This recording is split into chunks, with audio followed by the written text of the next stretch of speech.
Dating back to when guns were first invented in 1247, the English and Chinese fought many battles but rarely used guns. Guns were not favored in its early stages and did not really affect wars much due to their short firing range.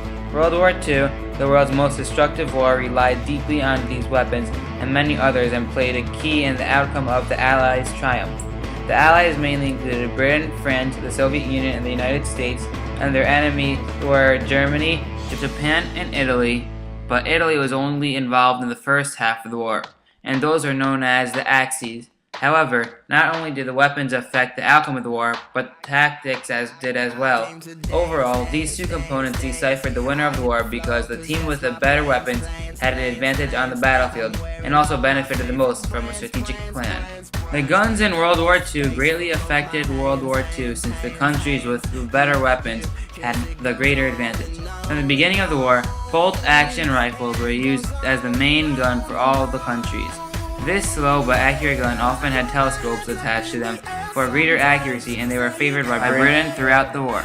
These guns were more reliable than the later, cheaper assault rifles and machine guns because they were more sturdy and the soldiers were used to them. A perfect example of a bolt-action rifle was the German Kar 98.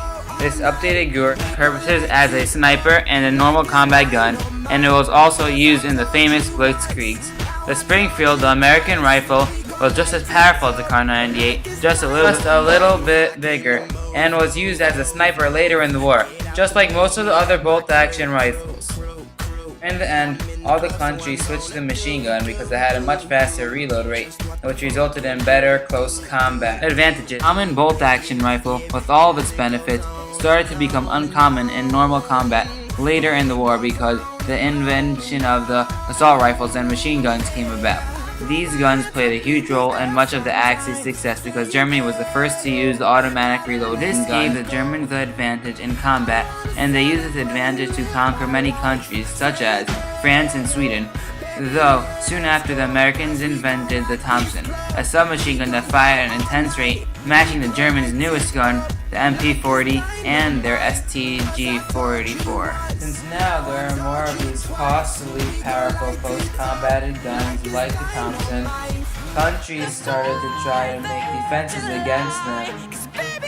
But none could defend against the atom bomb. Atom bomb was the most devastating bomb ever used on any country. The United States dropped 2 of them on the relentless Japanese, killing over 120,000 people, civilians included. This was the most crucial weapon of the war because it ended the war.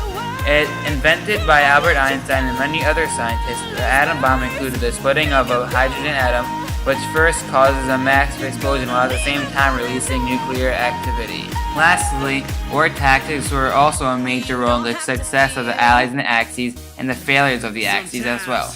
The German Blitzkrieg, or an all-out attack based on speed and weakening an enemy, let Germany take over many countries, as mentioned before, within hours. First, bomber planes were sent to bomb, which caused a massive explosion releasing nuclear activity. The Germans would roll in with their tanks and their guns like the PPSH and destroy anything in their path and kill civilians. Bombing over and over again was the Allies' strategy of winning the war. The US bombed Germany over and over again and later dropped the atom bomb on Japan to end it. Although this tactic is not really mentioned as a major role in the Allies' victory, it helped weaken the Germans' morale, which led them to Hitler surrendering. A last way the Allies were able to defeat the Axis, mainly the Germans, was by forcing them to fight a war on 2 fronts. Unlike in World War I, the Germans were smart enough to realize that they would lose a war on 2 fronts, so they had to sign a treaty with the Soviet Union to stop this, while taking over France. Though, Germany broke this agreement and they had to fight the Soviet Union on one side against the Britain and Americans on the other. Overall, weapons and war tactics were the core and the essence of the outcome of the World War II. This is not only true for World War II, but also World War I and many other wars. All in all, if countries want to win wars, they will need to obtain the best and newest weapons and sketch out the best tactics to outsmart their enemy. The end. Coming home, tell the world I'm coming. I'm back where I belong.